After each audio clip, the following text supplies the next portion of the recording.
Ladies and gentlemen, nako, sumusuko na po ang prosecution. Sa pangalawang artikulo po, ay klaro na panalo na si Sara Duterte. Kaya congrats, Sara. Panalo ka na sa Article 1. Bakit? Ito, pakinggan ninyo mamaya. Pero sa samantala, makinig muna tayo sa musika natin.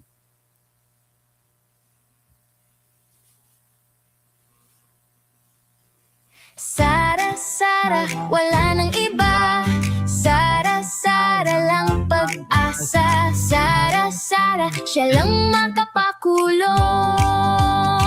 Mga kontraktor ubusin niya. Si BBM Sandro ikulong niya. Si Tamba Zaldi ikulong niya. Tapang at malasakit ibalik para bayan ay manahimik. Durugin ang sindikato sa korte, sa DPUA, sa DS Void, sa PhilHealth. Okay, ladies and gentlemen, ito natin pag-usapan. Ito naman ang isa namang kanta na yan. Pang Christmas na yun. Ito kanta ng ating channel.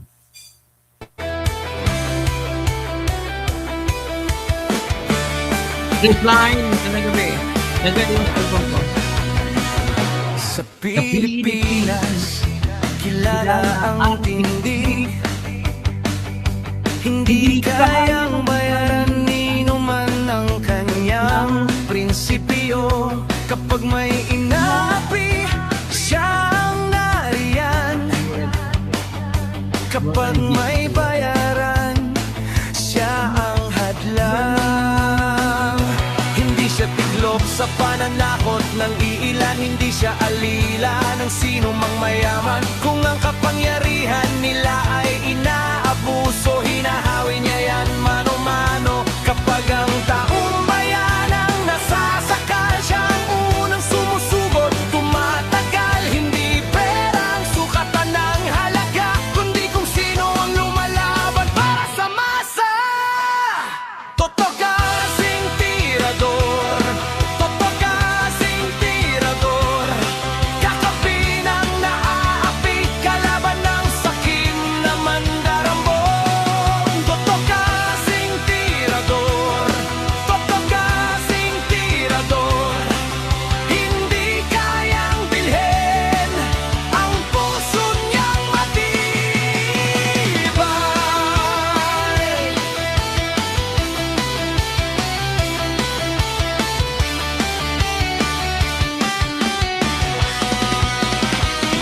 Mga magnanakaw sa pondo ng bayan, nanginginig kapag siya ang nandyan. Bawat piso, bawat sentimo, kailangang sagutin sa mata ng tao. Walang ngiti para sa mandarambong walang pwesto, para sa sumisipsip kapag ang hustisya ang pinag-uusapan. Siya ang bantay sa gitna ng laban. Kung may nilulunod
Alright. So ngayon, nais ko muna batiin ang ating mga taga-subaybay sa ngayon.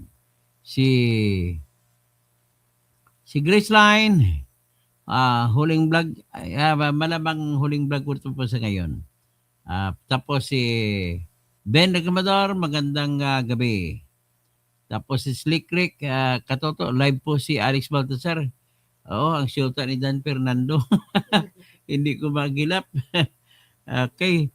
Kasi copy-paste niyo po yung pinost ko na link po. Saan bang link yung pinost niyo? Hindi ko makita. Dali Kasi pag-usapan natin si Alex Fernando, ang maswerteng babae na siya po ay girlfriend ni Gobernador Dan Fernando. Hindi, Daniel Fernando, hindi Fernandez Wala ako nakita ng mo Okay. So, pakibigay ng live niya, ng link ng live niya, Slick Rick. So, anyway, diretso muna tayo. Una, ang pag-usapan natin, ang tanong, ano ba ang hinahabol ng pag-usapan natin Article 1 na nga? Anong pag-usapin naghabol dito ng prosecution? Ladies and gentlemen, sa ngayon po, ang estado ng prosecution ay ganito. Ito, listahin natin mga inamin. Mga hindi na maitatanggi ni Sara Duterte. Number 1, inamin ni Sara Duterte, pamagitan ng kanyang mga tauhan, na siya ay nag-withdraw ng pera, bali 425 million. Isa, last quarter, na binigay sa kanya na December 20, 2022.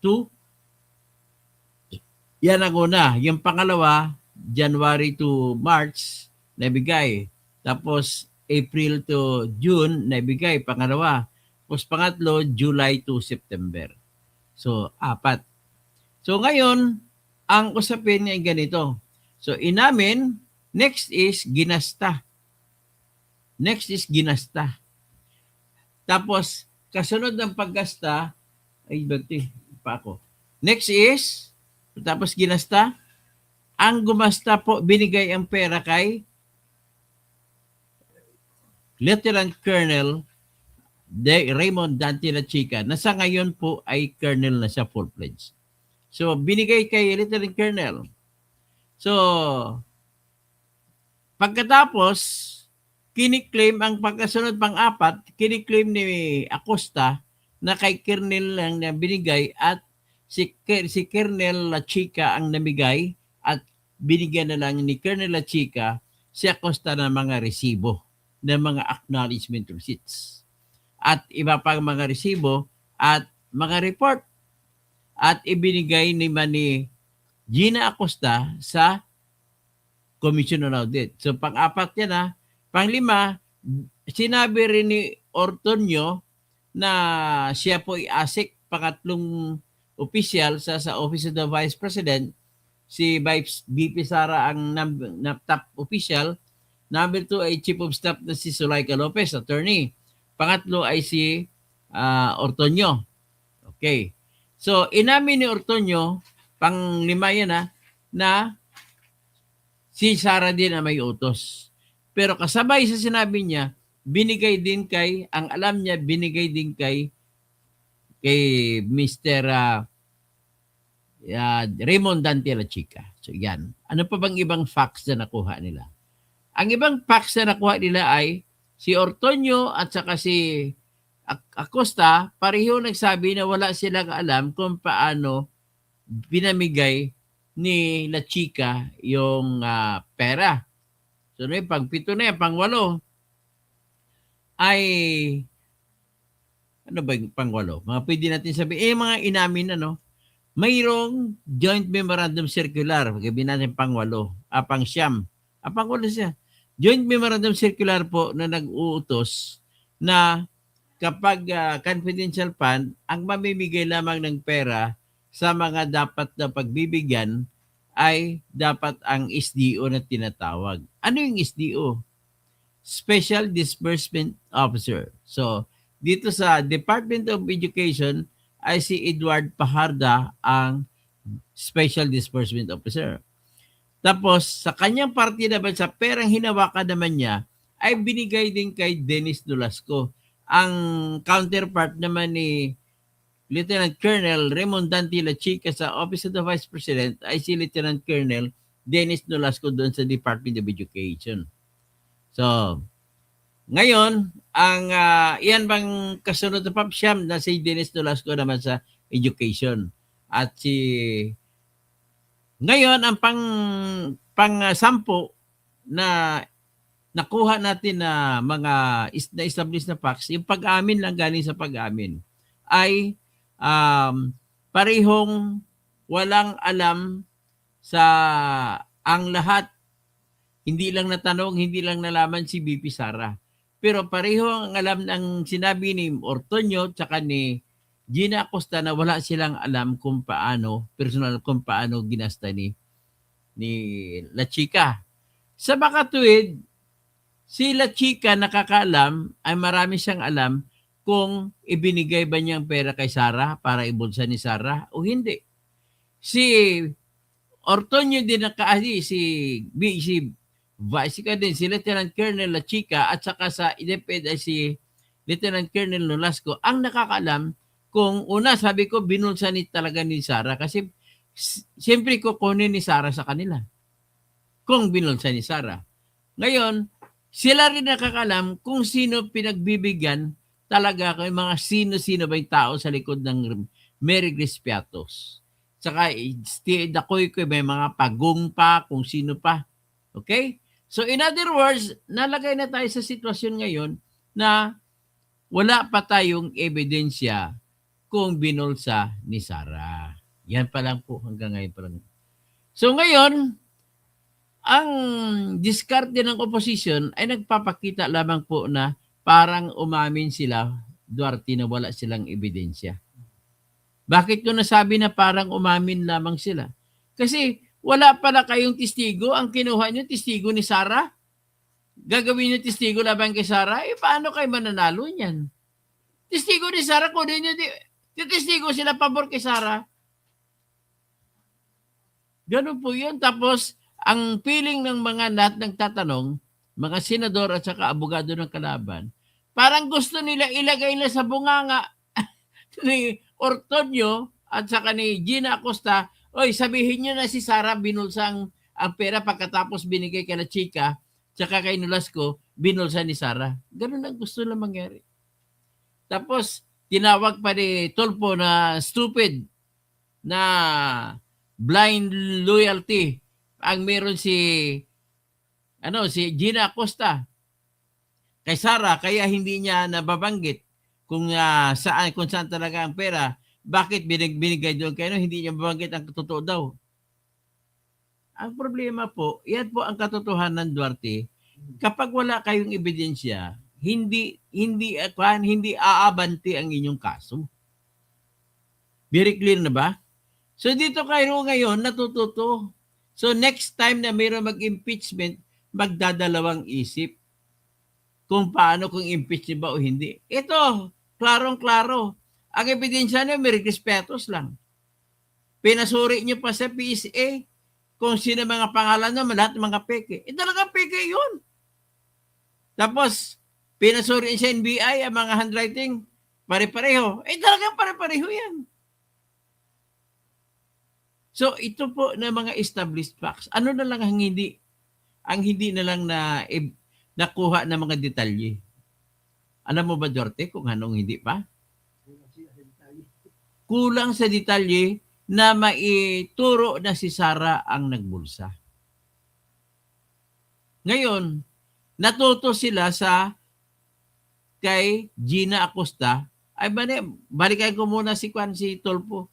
Hindi ka nakakakuha ng salita na gusto mo kay Mr. Ortonio. Ngayon, tinawag mo siya na Tanji kinorek ka naman ngayon ni Escudero, Chis Escudero. Pinalitan lang feigning ignorance. Ginawang English.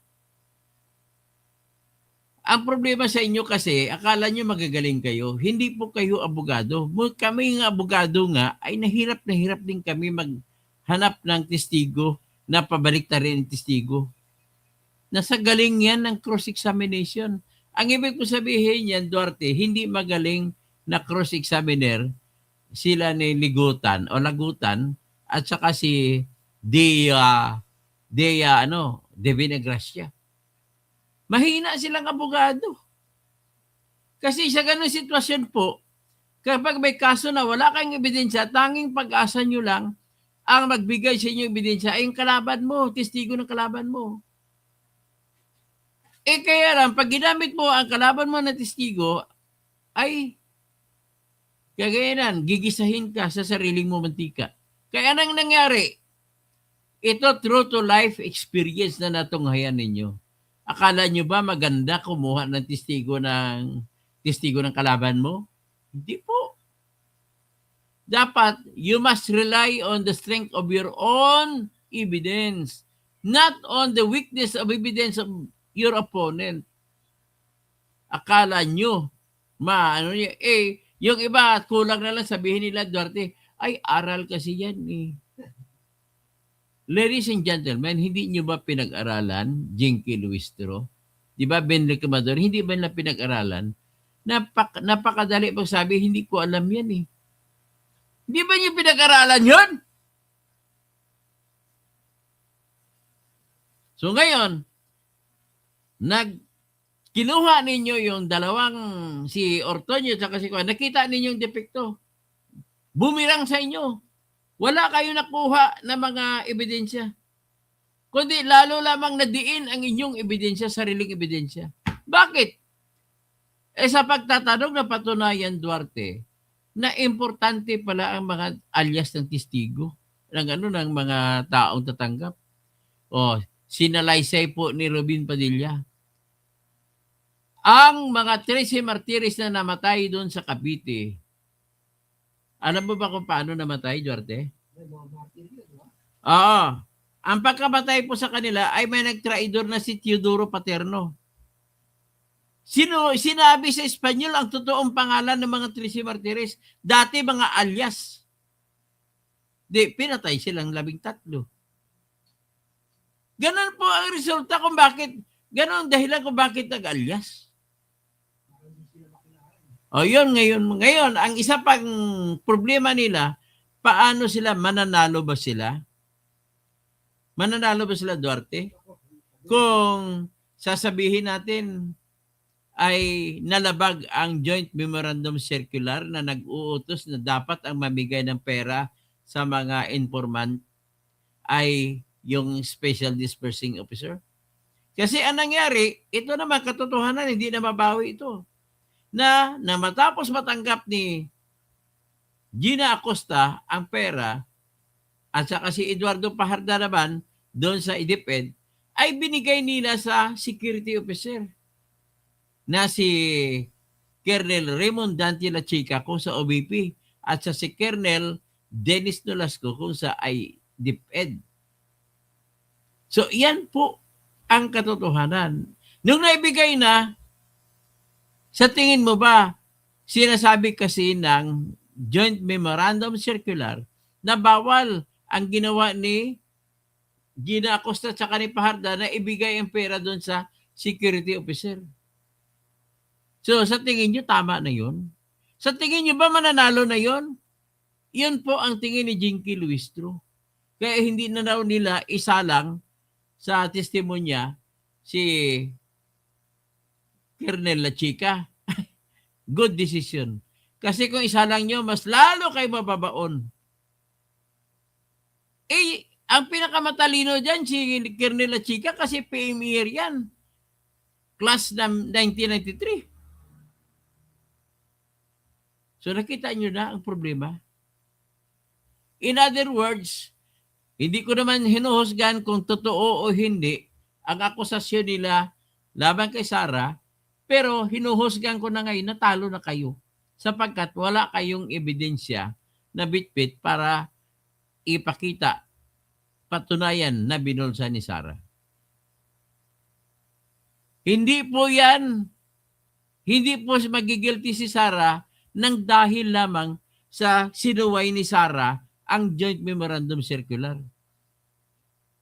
Na imbes na ibigay ng SDO direkta sa mga tumatanggap na mga informante, ay binigay ni Gina Acosta kay Colonel Dante La Chica, at saka si Colonel Dante La Chica lamang ang nabigay. At pagkatapos na nakuha na, nabigay na, kumuha si Dante La Chica ng mga resibo at ibinigay balik kay Gina Acosta. Nung may bigay niya na balik, yung pinirmahan ni Acosta na resibo, na pinirmahan niya na tinanggap niya ang 125 billion, ay binawi niya kay Acosta. Siyempre, nakikita rin kasi ni Colonel La Chica na baka madali siya kaya kunin yung ebidensya. Ebidensya yung laban sa kanya. Na sinuway ang Joint Memorandum Circular. So, naintindihan nyo na? Magkape-kape muna tayo. Mapalis ng antok. So, sa tingin ko naman, naintindihan ng kapatid ko na si Dennis Causing. Ever Piquero, nasa Congress at Senate na ang NPA at Hadik. Ben, naintindihan mo na? So, ang problema na lang po nila dito, hahanap sila ng ebidensya na magpapatunay na binulsa ni Sara. Sapagkat po, sa katayuan nila ngayon, hindi po sapat yung paglabag sa Joint Memorandum Circular para i-convict si Sara. Yes! Ano ba kuha mo dyan? Puro labang presumption na nagkasala si Sara. Pero ang presumption ay pagpapalagay lamang yan. Kailangan pa rin hanapin ang katotohanan kung naibulsa ba ni Sara o hindi. At hindi ka pwede makonvict kung criminal case lang kung sa pagpalagay lang ng batas. Presumption. Kailangan may katibayan na binulsa. Ngayon, nais kong banggitin yung ginagamit nila na kaso sa Supreme Court, hindi ako magkamali, Antonio Mendoza versus People of the Philippines. Siya po ay sino ba yun? Siya ng Caloocan. Nagiging OIC Mayor ng Caloocan. Tingnan ko si OIC Mayor ng Caloocan. Nakatanggap po siya ng a total of 750,000 na pera noong araw 1986, 89. OIC Mayor of Caloocan City. Si Antonio, hindi, tinanggal siya sesyon nun eh.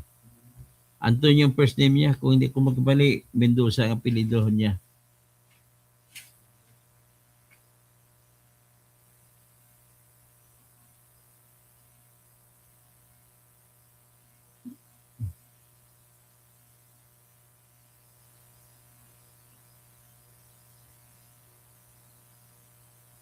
Antonio.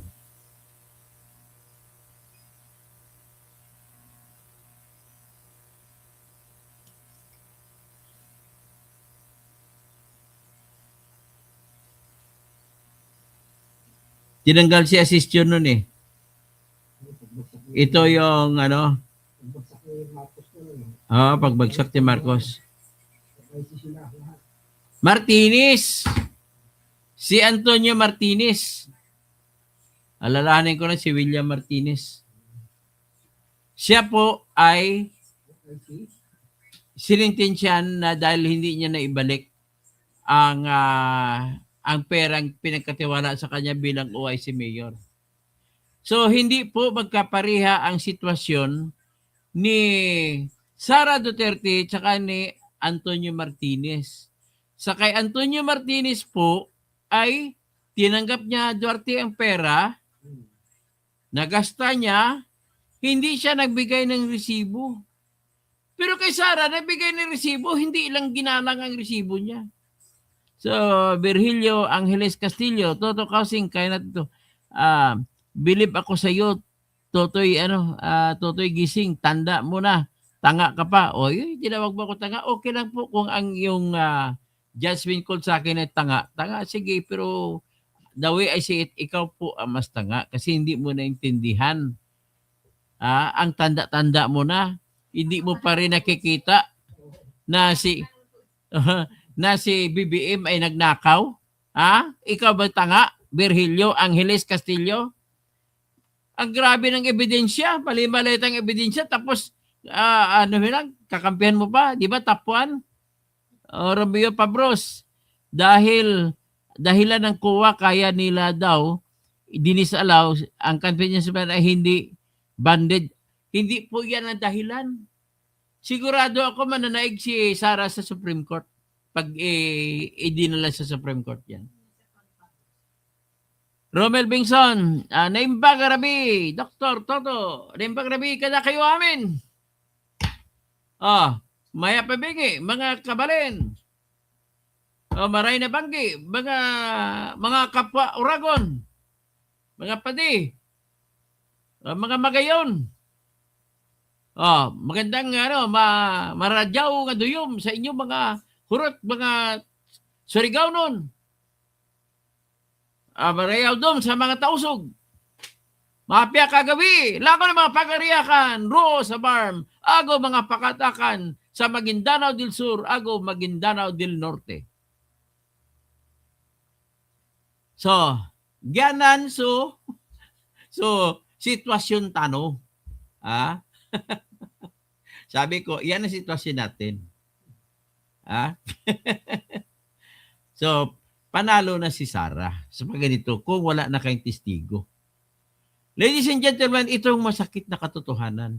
Galit man kayo sa akin o hindi, the truth remains the same. There is only one truth. Ay, Lax Gadya! Okay. Isa lang po ang katotohanan dito. Ito na, natunghahin na natin. Sa actual case, ako, Duarte, ni minsan sa buhay ko sa pag-abogado, Lax Gadya, hindi po ako gumagamit ng ng hostile witness. Biro mo, kakasuhan mo isa, halimbawa, ninakawan ka, kasuhan mo siya murder. Murder, kakasuhan halimbawa, pagpatay yun, di ba? Patunayan mo, kinasuhan mo siyang guilty.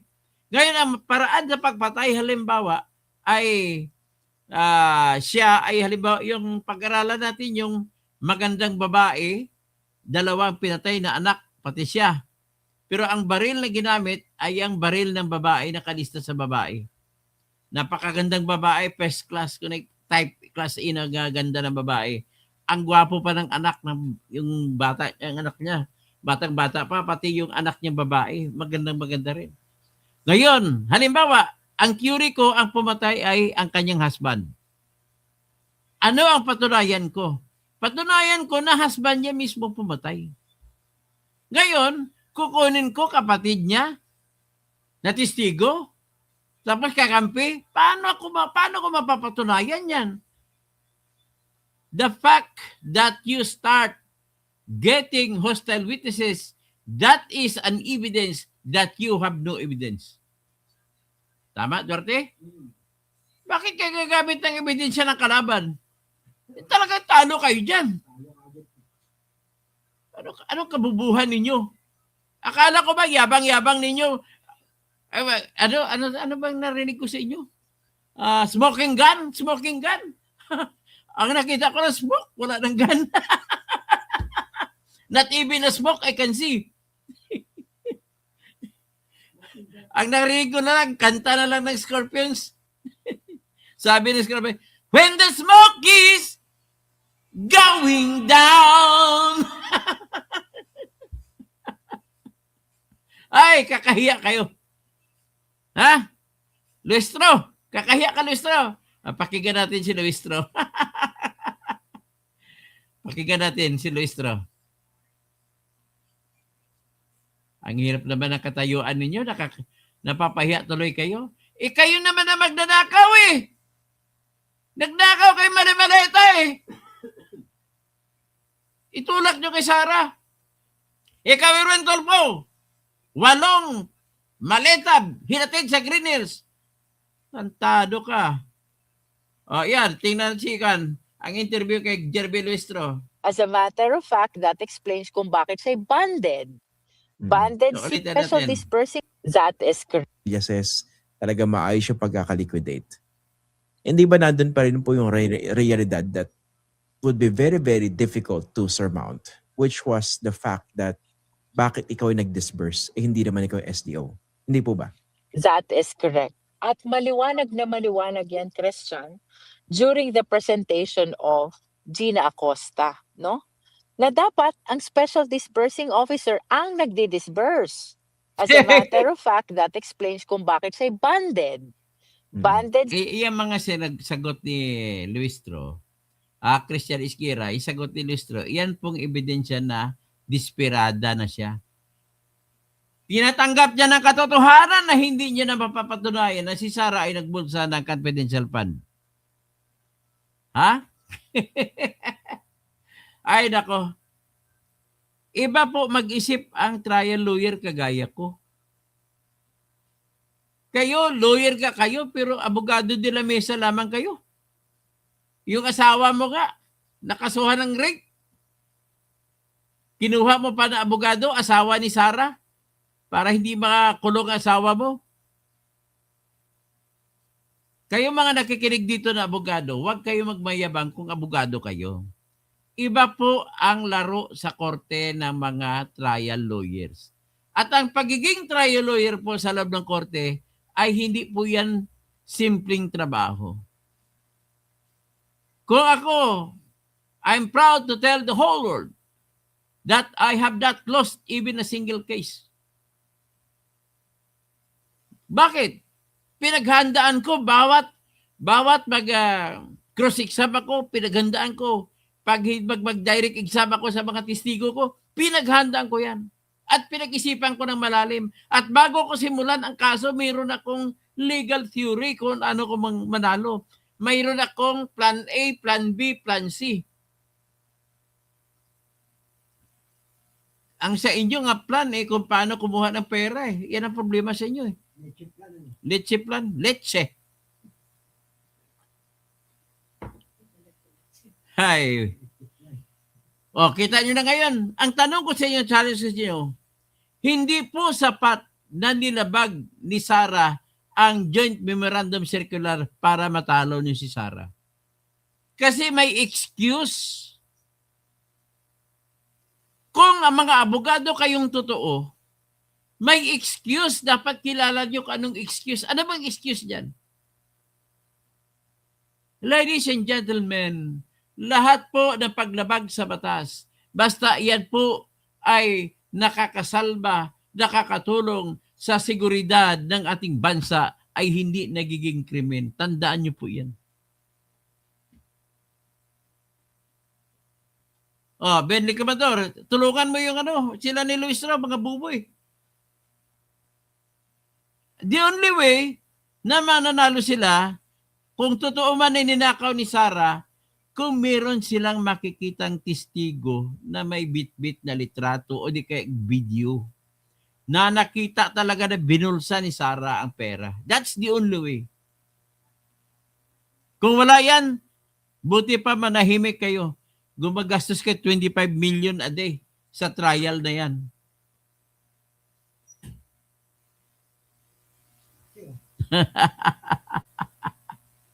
Ay, nako kabubo. Ngayon, kung sakasakali matalo ako, kay Tulfo pa lang ng kaso, pero nag-motion for reconsideration pa ako. Abangan natin yan. Okay? So, ganun naman po. Sana naintindihan ninyo kung ano ang meron dito. Huwag tayo magiging bias na pabor kayo, laban kayo kay Sara. Ang pag-usapan natin dito, itatanong natin na patas na tanong at bigyan natin ng patas na sagot at patas na analysis. Ang patas na tanong, mananalo ba sila? May convict ba nila si Sara? Tandaan niyo po, kahit sa criminal case, hindi niyo maitatalo si Sara. Kaya may tinatawag tayo na presumption. Presumption na, ang presumption po, na sabihin mo na ninakaw ni Sara ang pera ay hindi po yung paglabag sa Joint Memorandum Circular. Kung hindi, kagaya kay Antonio Martinez na OIC Mayor ng Caloocan, Hindi siya nagbigay ng resibo para sa sweldo ng tao. Pag binigyan ka ng pera, pansweldo sa tao, at hindi mo binigay ang mga payroll na pinirmahan ng tao, yan po by presumption na ninakaw mo ang pera. Pero pag nagbigay ka ng resibo, gaya kay Sarah, may resibo binigay, hindi mo pwede sabihin na ninakaw, binulsa ni Sarah.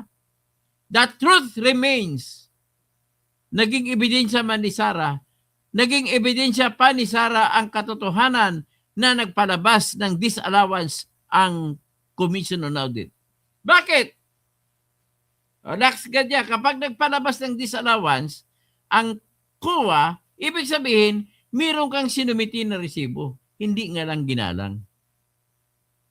Kasi kung wala kang sinumiti na resibo, hindi po disallowance ang ibibigay sa iyo. Demand letter. Demand letter to liquidate. You are given 10 days to liquidate. Submit receipts of all expenses. And if you cannot submit receipts, then you are presumed to have pocketed the money that was entrusted to you. Pakinggan natin itong bubo na abogada na to. Si Gina Acosta, hindi banded si Colonel Lachica. Because Colonel Lachica is not the accountable Okay, officer. address ko yan. Hindi banded si Colonel Lachica at binigay ni Acosta, ay ibig mo ba sabihin, mali? Oo, hindi. Hindi siya angkop, hindi sinunod ang Joint Memorandum Circular. Pero hindi ibig sabihin na kung hindi sinunod, ay guilty na sila.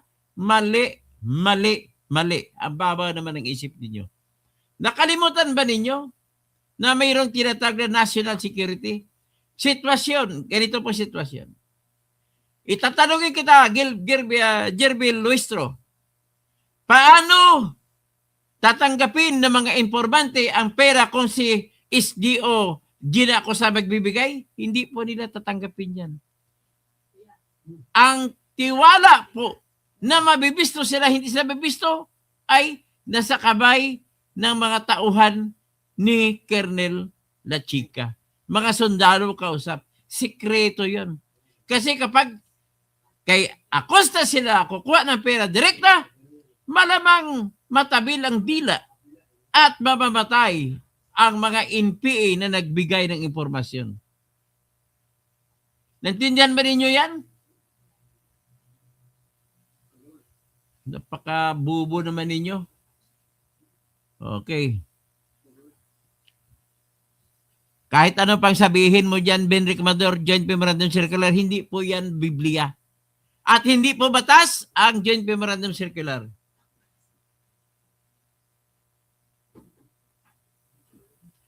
If there is no law that punishes, there is no crime. Ganun na kasimple. Nulliam crimen, nullia pena, sine lege. It is not a crime if there is no law punishing it. Sabi ni Dua Rocan, bakit naman susuko? Yun na nga, susuko na kasi ayaw na nila kunin na testigo si Lachica. Okay. Naintindihan na ninyo? Hindi po kung may circular ay susundin. Kung nagkamali ay makukulong ka na. Mali po. Hindi po kayo magaling na abogado kung gano'n ang sagot nyo. Okay, hanggang dyan lang po. Magandang gabi po sa inyo lahat. Si Graceline. Tapos si Jose Fermin Gamuyaw Maleza. Tirador ka, hindi mo mag-get. Si Sara ang ay, bubo ka. Jose Fermin. Taga saan na Malisa? Mga apelido Malisa pala, mga bubo. Hindi nyo alam. Napaka-bubo mo. Mag-analyze ka na maayos. Ben Recamador. Wala. Iba yung dispar, iba yung kusapin na yan. Romel Bingson, Picon, ang prosecution. Tama. Okay? So, Tekla, matalino kang tao, Dr. Tuto. Marami ako natutunan sa inyo. You know how to figure the situation. Tama, siyempre, trial lawyer ko eh. Romeo Pabros, requiring a fidelity bond It's just a policy issue ng COA pero hindi proof ng misuse. Tama, walang misuse dito.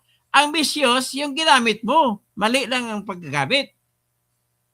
The fact na may resibo ka binigay, walang ebidensya na mali ang ginamit mo sa mali. Mary Jane Andrade, go, go, go, Kuya, so proud of you, idol. Ben Recamador, pag dinala sa, wala yan. Huwag ka na umasa dyan. Last ka dyan, good evening, my favorite, Toto Tirador, mabuhay ka. Oh, salamat. Romeo Pabros, hindi katwiran na dahil walang fidelity band na nakawin kahit banded naman, pwede din nakawin. Tama. Ramil Bengson, Nembag Rabi, Mary Jane Andrade, Romeo Pabros, dahilan ng COA, kaya daw nila dinisaraw si If ay hindi banded. Yun lang, wala na. Virgilio Andres Castillo, bilib ako sa iyo, Totoy, gising galit na galit sa akin. Okay, hindi ko na lang gamitin, basahin yung mga galit sa akin. Berge Piquero, sana Congress at Senate na ang okay. Ben Lecamador, sino? Graceline. Si Dennis Causing, kapatid ko. Dennis Causing, paki-share mo. Domingo Mirasol, ulul. Ikaw bubo, ulul. Yeah. Kung sinasabi mo ulul ako, anong tawag mo sa taong nakikinig sa ulul? Sige. Bulol ka. Ulol pala ako ha. Anyari TV, gandang gabi. John C, good evening. Di ba? Sabi niya, ulol daw ako eh. Pero nakikinig siya sa ulol. Anong tawag mo sa tao nakikinig sa ulol? Bulol? Graceline. Okay. Hanggang dyan lang muna tayo. Magandang gabi po. Ang api, walang api kung may walang magpapapi. Walang nagwawagi kung umaayaw. Ang umaayaw ay hindi nagwawagi. Ganun lamang po. Maraming salamat po sa inyo lahat. Paki-share, paki-like, paki-lahat-lahat.